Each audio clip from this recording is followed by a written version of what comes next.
If you clicked on this video and you know exactly what this video is about, hence you read the title, the description down below, then there's a good chance you know the website behind me. It's Board Game Geek.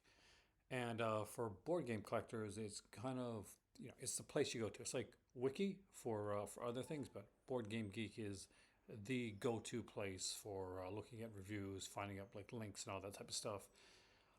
It's really cool. So when I was in Canada this year, one of the things that we made it a concentrated effort to do was we have around like 50, 60 odd board games here in our collection right now, was to find as many of the Holy Grail really want to play games and some others kind of outside of our comfort zone to try out and see exactly what they're like.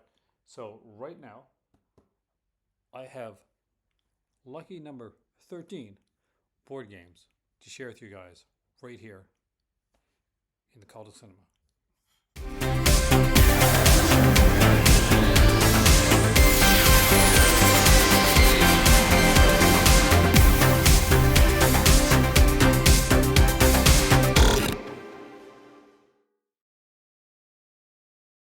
And then number 13, because they're not in any particular order, though let's start off with one that is kind of a risk shot. Sometimes you'll go out and you'll find like a really cheap, inexpensive game, often like kind of a party game type of thing that you'll pick up, especially if you're a horror movie fan like me. So I was at my local Winners, and actually my mom got some for me. This is Scary Movie Night In. And it is a pretty simplistic game. Basically, it has 5 different games that you play. It's got a trivia game, pretty simple there. It has a shout out where basically people are going to shout out the answer. I'm not sure how that's different from trivia, but it is. Name the movies. Can you guess the horror movie from the quote? Describe it. You must describe a horror movie without saying the 5 forbidden words, and make a scene. Basically, it's charades, but creepy charades.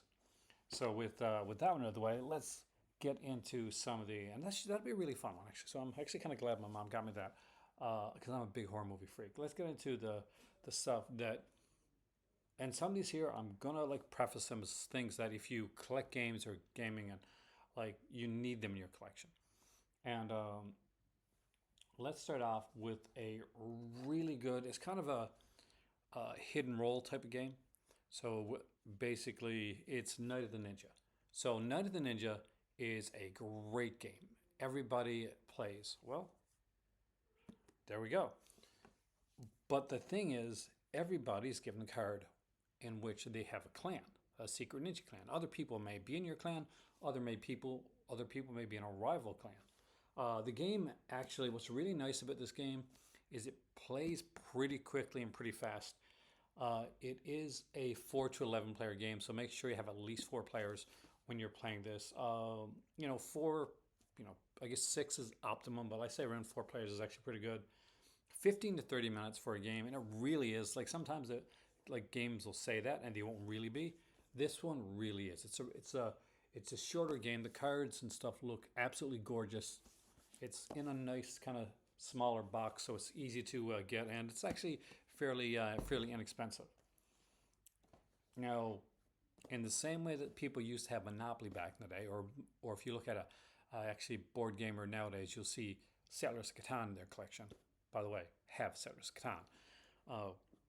This is probably one of the big party games you're going to see, and that is Codenames. Codenames is an absolutely fantastic game.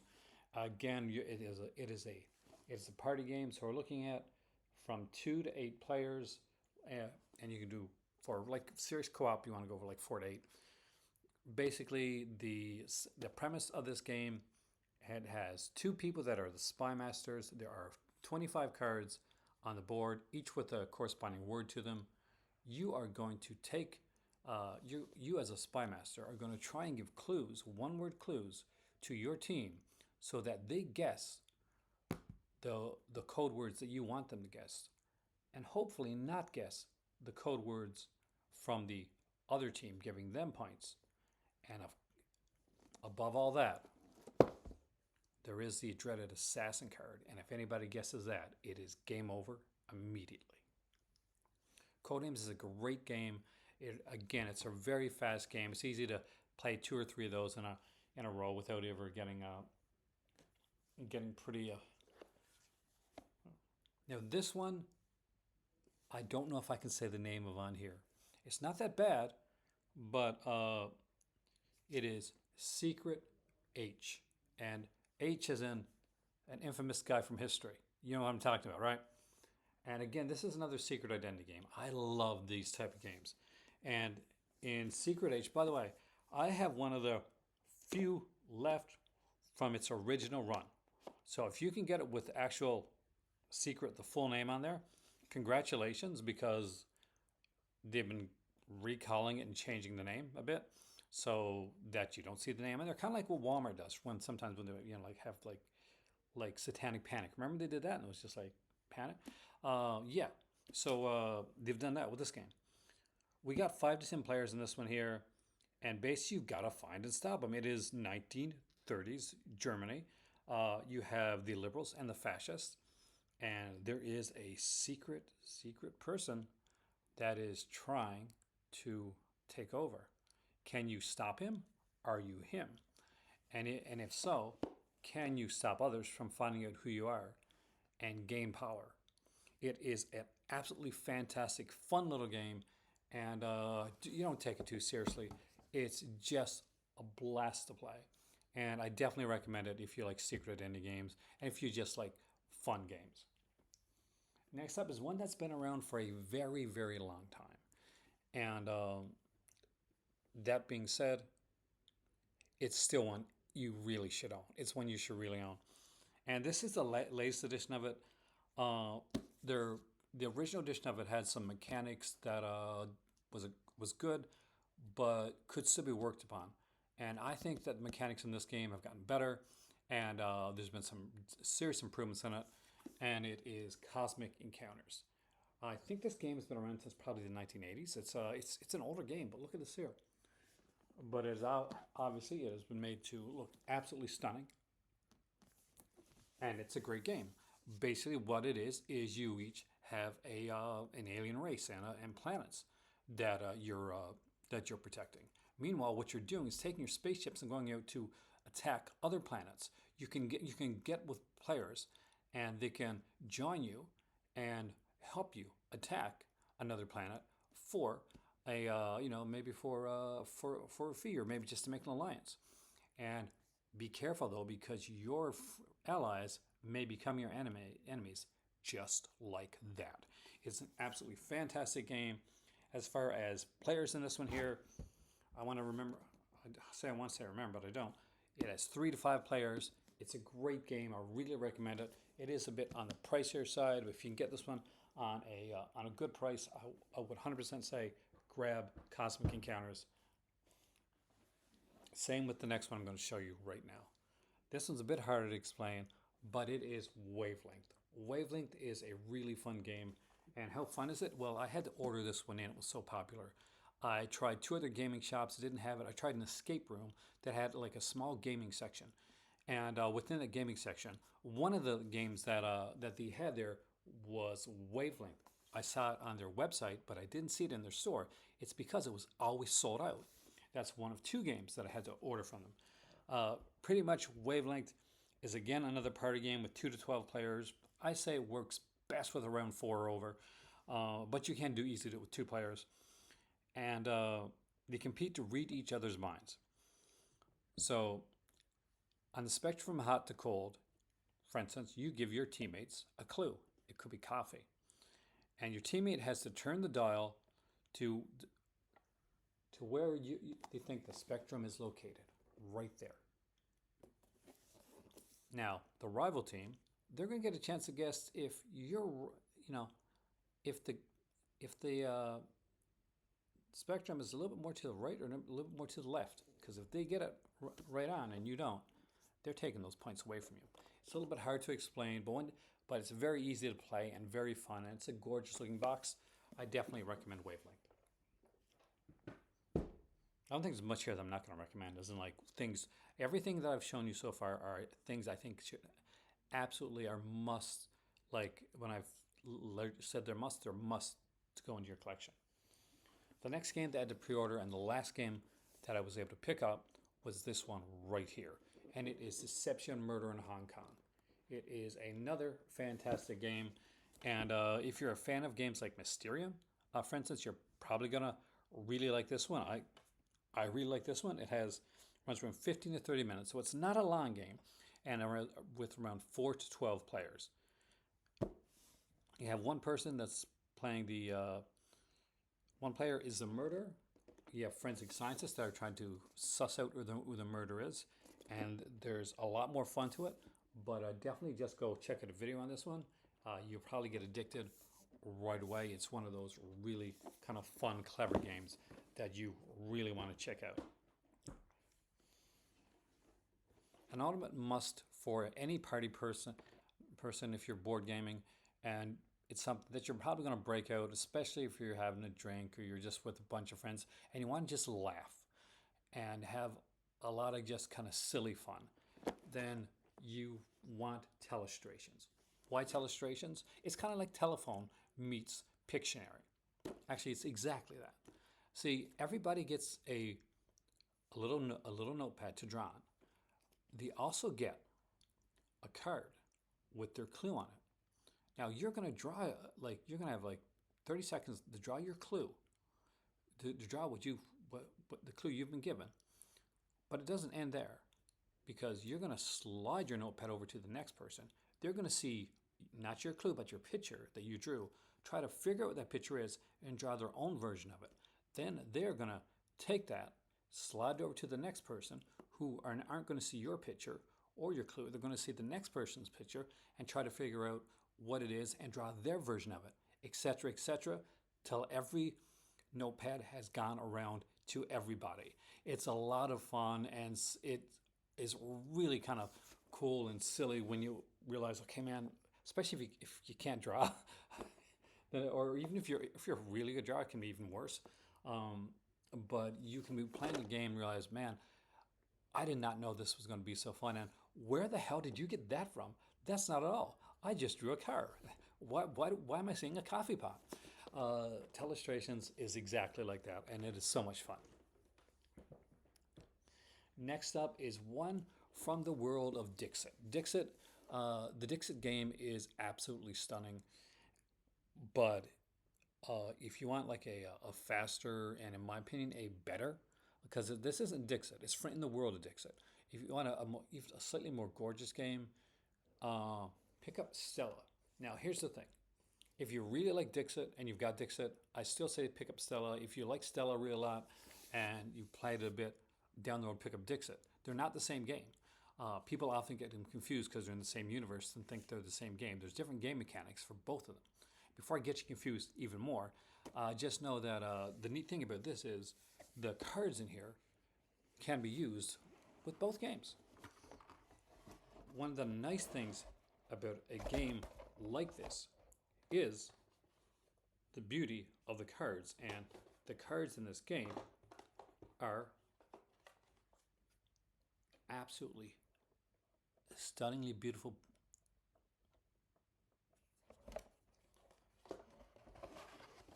If you've never played it, you should.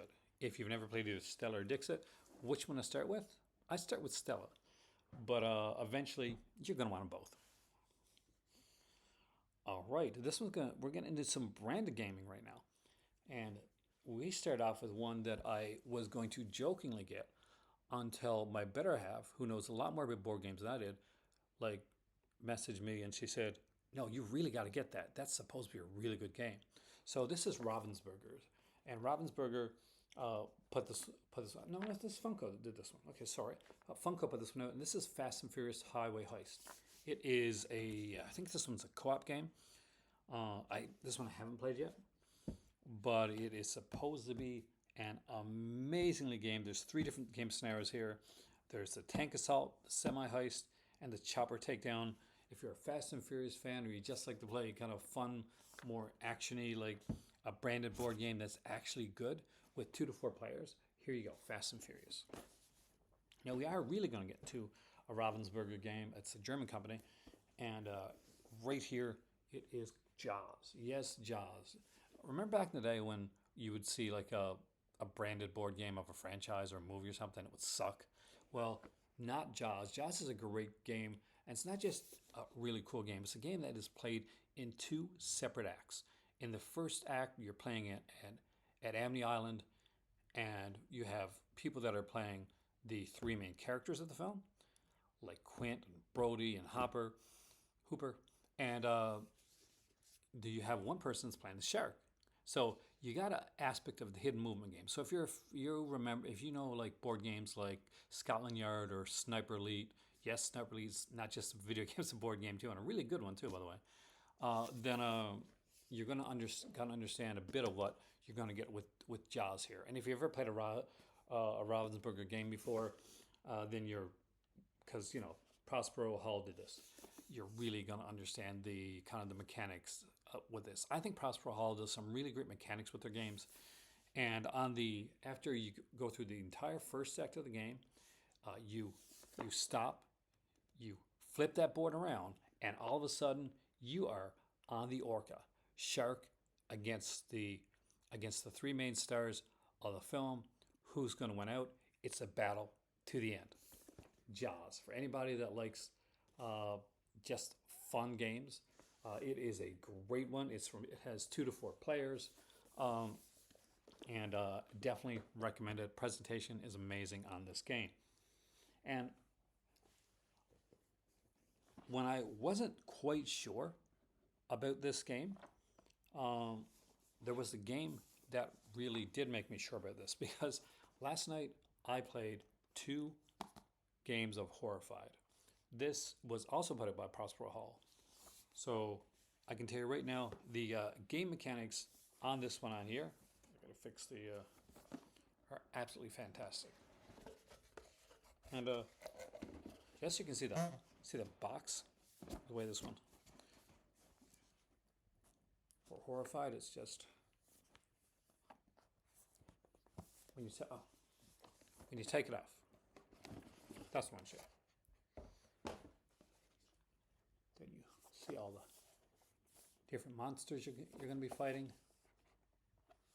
Now you choose the number of monsters. You can start with 2, which is probably a good idea for your first game. Usually your first game you want to start with Dracula and the creature from the Black Lagoon. It is molded figures in here, so it is kind of cool that way. But I thought it'd be really neat to show you this, because on the board is this. Now if you want to stop and read it, you can. But if you're familiar with the movie Frankenstein, then you're very familiar with this. And it is an absolutely fantastic game that is a ton of fun. I had a blast playing it. And I played the 2-player version of it with my better half. Make sure I got the sound right. So if you've never played it, I really, really recommend that you do. But remember, it is pretty horrifying, so they warned you. Again, it's a co-op game, and co-op games can be a lot of fun. We'll finish this off with another franchise game that is based on a very popular game. So there's a very popular game called Betrayal at Hill House. It is a really cool game where you're searching out this mansion, and then you get to a portion of the game where one of the players is going to become the monster. They're going to become the person, they're going to become the bad guy. And you're going to want to find a way to take them down before they finish off you. Now, they franchised it in a way, they made it better. So, Scooby-Doo, Betrayal at Mystery Mansion, is an even better version of Betrayal at Hill House. The mechanics are slightly different, but in the absolutely best way that you can imagine. If you've never played this game, I recommend that you do. It's really cool. There's 25 different haunts for the game, and there's so many different ways to play this. But you're playing with your favorite Scooby-Doo characters, and one of them could become possessed at the end, and then you have to help the rest of the Scooby Gang take down one of their own. So there you go, 13 brand new board games that you should have at least some of these in your collection. If I was to give you maybe a top like 5, anything like that, I'm gonna put in things like, I'm gonna say Secret H, just because it is such a fun, complex, just but not hard to play. Just game. Horrified has great game mechanics. That is something that you look for in games nowadays. Imagine, remember the days of getting frustrated because Monopoly was too long, stuff like that. Games have gotten way better than those days. Deception, Murder in Hong Kong, Wavelength, 100% for sure. I love Codenames. That's a big one there. And I'm actually really looking forward to Jaws. But if you want a game for like a party or something like that, then Wavelength and Telestrations are the way to start out. If you want just really fun mechanics to play, then Horrify is great. Anything Prospero Hall. They do well. I haven't played all their stuff, but the stuff that I've played so far has been really good. And if you just want to have some cheesy, scary fun, scary movie night in. Haven't played it yet, but I'm kind of looking forward to doing so. Just got to find somebody that I can play it with. My name is Aaron. Thanks for watching. This has been the Call to Cinema, and I guess it's called Board Games for today. Hopefully you enjoyed this. And if you do like this and you want to see more content like this, let me know in the comment section down below. Also, let me know your favorite board games, what you like to play, and if you've played or own any of these games. I'll be very curious because let's get your recommendations in there as well. Recommend to other people some games. Recommend to me some games you think that I should absolutely not miss out on.